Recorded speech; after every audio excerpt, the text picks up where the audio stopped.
तर मित्रांनो, रिसेंटली 2025 मध्ये संतोष मोरजकर विरुद्ध सुमित्रा मोरजकर हे 2025 मध्ये हे प्रकरण डिसाईड झालेलं आहे। या प्रकरणामध्ये एक रिट पिटिशन बॉम्बे हायकोर्टमध्ये दाखल केली होती।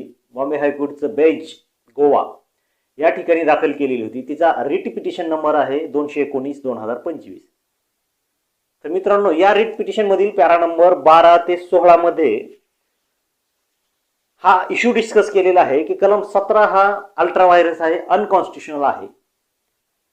अल्ट्रा व्हायरस आहे आणि अनकॉन्स्टिट्युशनल आहे म्हटलं की तो कलम हा बेकायदेशीर ठरतो, तो कलम हा अस्तित्वात राहत नाही।